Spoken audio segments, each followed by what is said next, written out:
सो ये कहानी कई सारे अलग अलग पार्ट्स में आएगी। सारी कहानियाँ एक दूसरे के साथ लिंक्ड हैं, जिसे एक ऑफ ड्यूटी ऑफिसर सुनाता है। इस ऑफिसर का नाम है उदय भानु और इस एपिसोड में जो ये कहानी सुनाने जा रहा है उस केस ने तो पुलिस के नाक में दम कर रखा था। पुलिस को ये शक भी नहीं हुआ कि जिस केस की वजह से उनकी इतनी बदनामी हो रही है उसका मास्टरमाइंड तो उन्हीं के डिपार्टमेंट में से कोई एक है। उदय भानु एक रिटायर्ड डीएसपी होते हैं जो कि वॉलंटरी रिटायरमेंट लेने के बाद एक न्यूज़ चैनल के कहने पर अपनी लाइफ के केसेस के बारे में बताते हैं जिन पर उन्होंने काम किया। उदय भानु चूंकि एक रिटायर्ड डीएसपी होते हैं, उनके ऊपर लोगों का ट्रस्ट बहुत ज़्यादा होता है और सेम उसी की वजह से उनका ये शो बहुत ज़्यादा पॉपुलर हो जाता है और एक एक करके ये अब तक 5 एपिसोड शूट कर चुके होते हैं जो कि चैनल की टीआरपी को काफ़ी बढ़ा रही होती है। बट जिस केस के बारे में ये ऑफिसर अब बताने जा रहा होता है उसके लिए उसे काफ़ी झिझक हो रही होती है। ऐसा इसलिए क्योंकि अगर उसने इस केस के बारे में बताया तो पुलिस के हाई रैंक ऑफिसर की इमेज खराब होगी, जो कि वो एक तरह से नहीं चाहता। बट सेम ही चीज़ को यूज़ करके ये एंकर कहती है कि नाम तो उसका भी खराब है, अगर वो सच नहीं बताएगा तो किसी को असली सच्चाई पता भी नहीं चलेगी।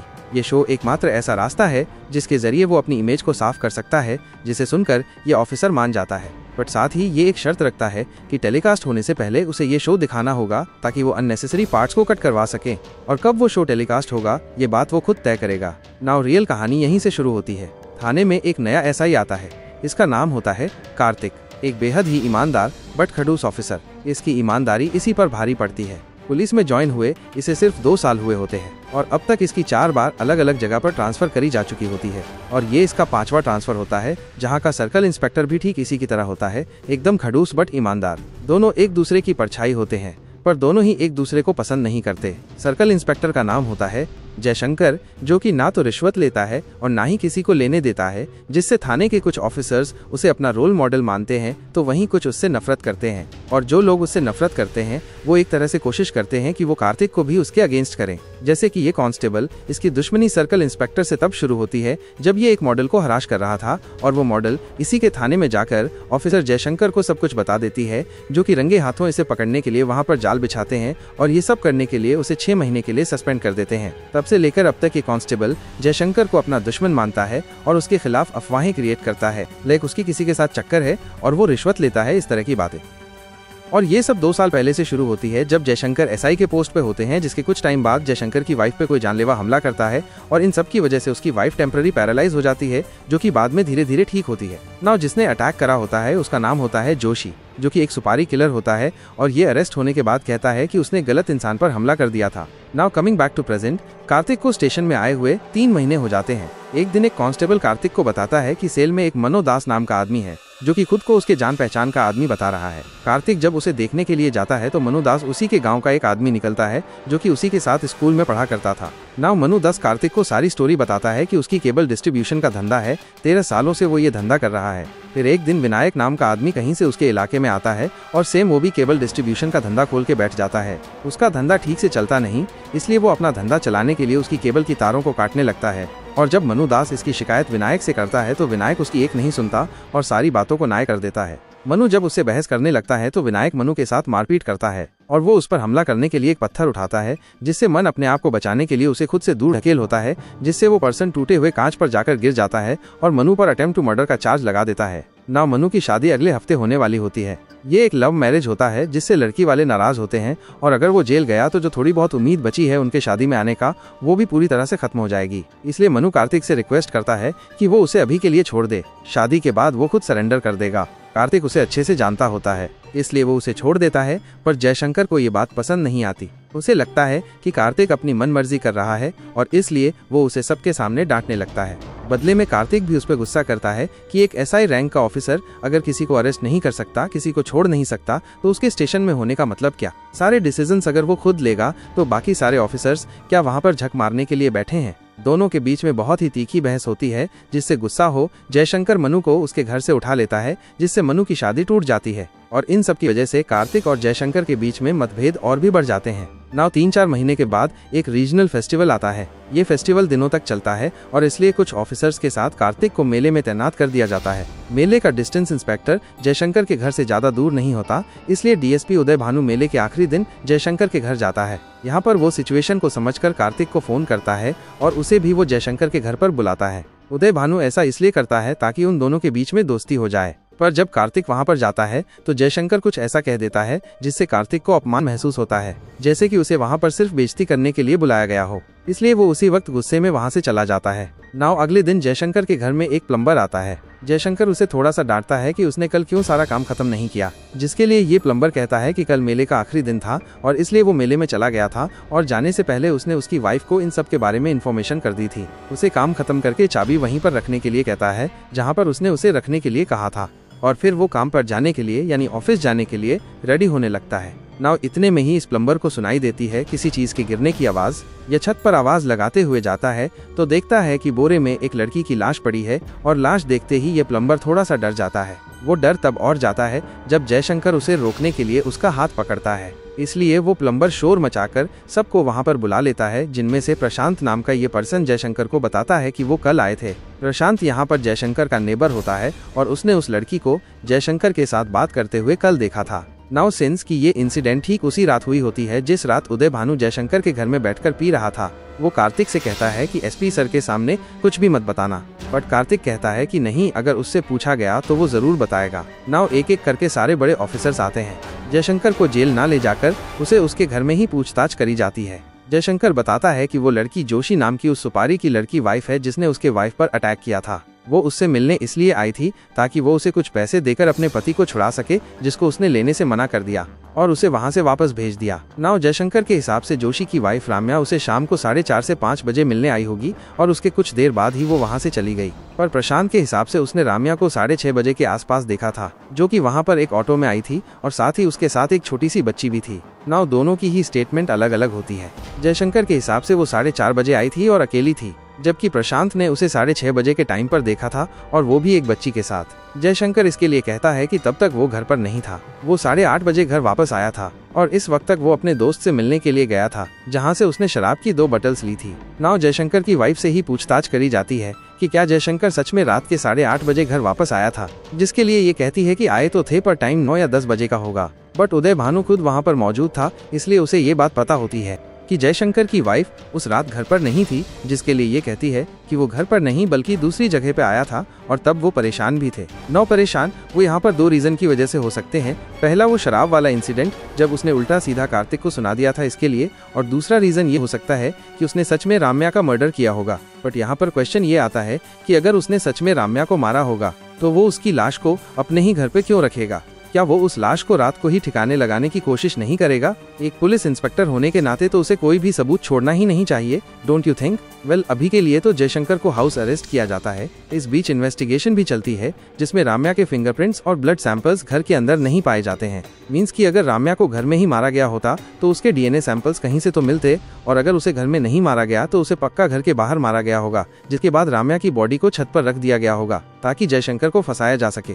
9-7 दिनों तक पुलिस अपनी इन्वेस्टिगेशन करती है पर उन्हें कोई भी सबूत नहीं मिलते। मीडिया और आम जनता का प्रेशर इतना ज्यादा होता है कि पुलिस को जयशंकर को अरेस्ट करना ही पड़ता है। सरकारी वकील पुलिस पर आरोप लगाती है कि पुलिस सबूत के साथ छेड़छाड़ करके एक क्रिमिनल को बचाना चाहती है, और अगर ऐसा नहीं है तो पुलिस को क्यों एक भी सबूत नहीं मिले या फिर पुलिस ने खुद सबूत को मिटा दिए। कोर्ट भी इस बात को मानती है और जयशंकर को जेल भेज देती है ताकि बाहर रहकर वो सबूतों और गवाहों को मैनिपुलेट न कर सके। नाव जेल में राम्या का पति जोशी होता है और उसके जैसे और भी बहुत सारे लोग जो कि जयशंकर को मारने के लिए उस पर हमला कर देते हैं। इन सब में जयशंकर काफी घायल हो जाता है और सेम ही चीज को इशू बनाकर पुलिस कोर्ट से 18 दिनों की बेल ले लेती है, और ऐसा वो सिर्फ जयशंकर के कहने पर करती है क्योंकि जयशंकर खुद अपने इस केस को सॉल्व करने की बात करता है। नाव कार्तिक का मामा एक पॉलिटिशियन होता है और पुलिस डिपार्टमेंट उन्हीं के अंडर आती है, इसलिए वो कहते हैं कि उन्हें सिर्फ सच जानना है। ये केस जब तक ओपन रहेगा तब तक मीडिया सरकार का नाम खराब करेगी, और इसलिए वो उसे इस केस को इन्वेस्टिगेट करने के लिए कहते हैं। कार्तिक ऐसा पर्सनली इसलिए नहीं कर सकता क्योंकि जब इंस्पेक्टर रैंक के ऑफिसर पर कोई केस होता है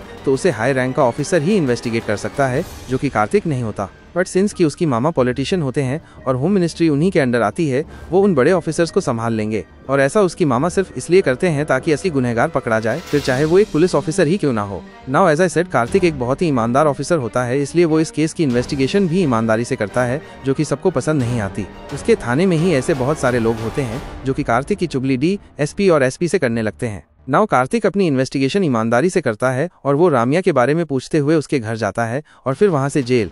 राम्या का हस्बैंड जोशी यहाँ पर बहुत गुस्से में होता है। प्रशांत गहरे दुख में डूबा हुआ है क्योंकि उसकी पत्नी राम्या का निधन हो चुका है। इतना ही नहीं, उसकी 6 साल की बेटी भी लापता है और अभी तक उसका कोई पता नहीं चल पाया है। प्रशांत और कार्तिक मिलकर नौ जोशी से पूछताछ करते हैं, जिससे उन्हें 2 महत्वपूर्ण बातें पता चलती हैं। पहली ये कि राम्या उस दिन जयशंकर के घर दोबारा गई थी, जैसा कि प्रशांत ने पहले बताया था कि उसने लगभग 6:30 बजे के करीब राम्या को अपनी बच्ची के साथ एक ऑटो में देखा था। दूसरी जानकारी ये है कि राम्या जिस ऑटो में बैठकर गई थी, उस ऑटो ड्राइवर का नाम सिंटो है। प्रशांत ने ये बात बड़े अधिकारियों को भी बताई थी, लेकिन उन्होंने इस पर गंभीरता से ध्यान नहीं दिया।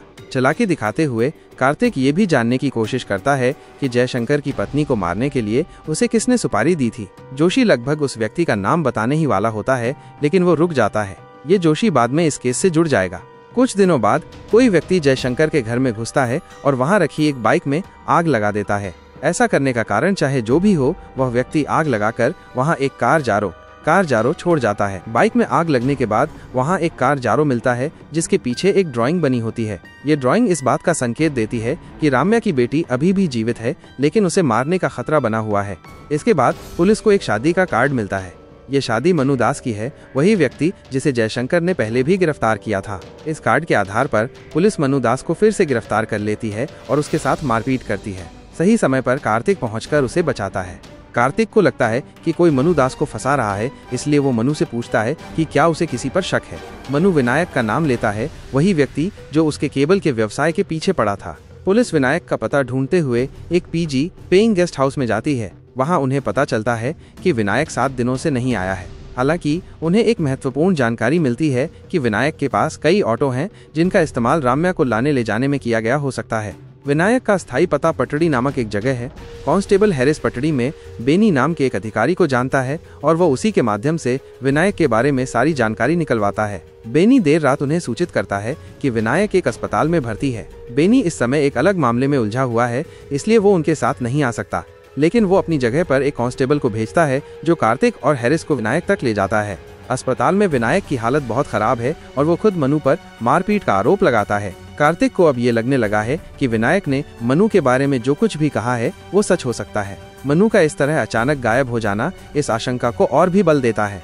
इसी बीच बेनी द्वारा भेजा गया कांस्टेबल कार्तिक और विनायक को जयशंकर के बारे में महत्वपूर्ण जानकारी देता है। कांस्टेबल बताता है कि जयशंकर की पोस्टिंग पटड़ी के ही थाने में थी और वहीं पर उन पर हमला हुआ था। हमला करने वाले व्यक्ति का नाम सिंटो था, वही इंसान जिसे कार्तिक और विनायक ढूंढ रहे हैं। उस घटना में सिंटो के साथ कुल 7 लोग शामिल थे। उसके 4 साथी, एक लड़का और एक लड़की। लड़के और लड़की के बारे में कोई जानकारी उपलब्ध नहीं है, क्योंकि लड़का उसी थाने के एक एएसआई का बेटा था जिसने रो गिड़गिड़ाकर अपने बेटे का नाम के से हटवा दिया था। लड़की उसकी दोस्त थी, इसलिए उसका नाम भी शामिल नहीं किया गया। कांस्टेबल ये भी बताता है कि उस एएसआई का घर पास में ही है और वो अब रिटायर हो चुका है। कार्तिक और विनायक उस रिटायर्ड एएसआई से मिलकर उस दिन क्या हुआ था, लड़ाई किस बात पर हुई थी और जयशंकर पर हमला क्यों किया गया था, ये जानने की योजना बनाते हैं। रिटायर्ड एएसआई कार्तिक और विनायक को बताता है कि सिंटो एक किराए का गुंडा था। उस दिन वो अपने गैंग के साथ झरने पर घूमने गया था, जहां उसका बेटा और उसकी एक दोस्त भी मौजूद थे। उसी जगह पर 2 पुलिस अधिकारी भी तैनात थे, जिन्होंने लड़की पर अभद्र टिप्पणी की, जिसके कारण सिंटो और पुलिस अधिकारियों के बीच झगड़ा हो गया। ऑफिसर जयशंकर ने सभी को गिरफ्तार कर लिया, लेकिन एएसआई ने जयशंकर से विनती करके अपने बेटे का नाम केस से हटवा दिया ताकि उसका भविष्य खराब न हो। वर्तमान में उसका बेटा आयरलैंड में कहीं बसा हुआ है। सिंटो कुछ समय पहले तक एएसआई के घर के आसपास घूमता था, लेकिन फिर कहीं चला गया और उसे 1 साल से नहीं देखा गया है। यह जानकारी कार्तिक और विनायक के लिए एक तरह से डेड एंड साबित होती है, लेकिन इस केस की जांच केवल कार्तिक ही नहीं कर रहा है। जयशंकर ने उस रात एक प्लम्बर को बुलाया था, जिसने आधा काम करके छोड़ दिया था और उसके पास घर की चाबी भी थी। इसलिए जयशंकर को संदेह होता है कि प्लम्बर लाश को घर के अंदर ला सकता है। इसी आशंका के चलते जयशंकर सीधे प्लम्बर को पकड़ने के लिए निकलता है, जो उन्हें देखते ही भागने लगता है। भागने का कारण यही हो सकता है कि या तो उसने हत्या की है या उसमें साथ दिया है। उधर कार्तिक की टीम को एक सीसीटीवी फुटेज मिलती है, जिसमें एक महिला एक छोटी बच्ची के साथ एक ऑटो में जा रही है। पुलिस ऑटो के नंबर के आधार पर उसके मालिक के पास पहुंचती है, जो कि एक घर है। कांस्टेबल जिसने जयशंकर के बारे में जानकारी दी थी, न केवल जयशंकर से नफरत करता है, बल्कि एक गिरगिट की तरह है जो हर तरह के अवैध धंधों में शामिल रहता है। पुलिस को वो ऑटो मिलती है जिसमें महिला और बच्ची सीसीटीवी फुटेज में दिखे थे। ऑटो बहुत खराब हालत में और कीचड़ से सना हुआ है, जिसे देखकर लगता है कि सबूत मिटाने की कोशिश की गई है। ऑटो से कुछ ड्रम भी मिलते हैं जिन पर खून लगा होता है। बच्ची के अभी तक न मिलने के कारण सबसे बड़ा शक इसी कांस्टेबल पे जाता है कि कहीं उसने उसे मार तो नहीं दिया। हालांकि फोरेंसिक जांच से पता चलता है कि वो खून इंसान का नहीं बल्कि मुर्गे का है। पूछताछ के दौरान मारपीट के बावजूद कांस्टेबल ऐसी कोई जानकारी नहीं देता जिससे केस को सुलझाने में मदद मिल सके, जिससे ये रास्ता भी एक डेड एंड साबित होता है। लेकिन इस बीच एक महत्वपूर्ण जानकारी सामने आती है कि रामिया के हत्यारे ने उसकी बच्ची को जिंदा छोड़ दिया था। इससे दो बातें पता चलती हैं। पहला, जो व्यक्ति उन्हें जयशंकर के घर तक लेकर गया था वो सिंटो ही था, और दूसरा, उन्हें वहां से किसी दूसरी जगह ले जाया गया जो ज्यादा दूर नहीं थी। सिंटो के बारे में यह सारी जानकारी बेनी निकालता है और कार्तिक और उसकी टीम को बताता है। इसी जानकारी के आधार पर कार्तिक और उसकी टीम सिंटो को पकड़ने के लिए निकलती है। कार्तिक और उसकी टीम को उस जगह का ड्राइवर मिलता है जो सिंटो को क्रेन चलाना सिखा रहा था। ड्राइवर बताता है कि उनसे पहले जयशंकर और उसके साथी वहां आए थे, जिनसे मारपीट करके सिंटो भाग गया था। इस जानकारी से ये पुष्टि हो जाती है कि सिंटो ने ही बच्ची को इतने समय से वहीं रखा था। उधर जयशंकर सिंटो के बाद उस प्लम्बर के घर जाता है। प्लम्बर वहां से भी भागने की कोशिश करता है लेकिन पकड़ा जाता है। पूछताछ में वो सच बताता है कि उसने सिर्फ दरवाजा खुला छोड़ा था और हत्या में उसका कोई हाथ नहीं है। लाश वहां किसने रखी और क्यों, ये भी उसे नहीं पता।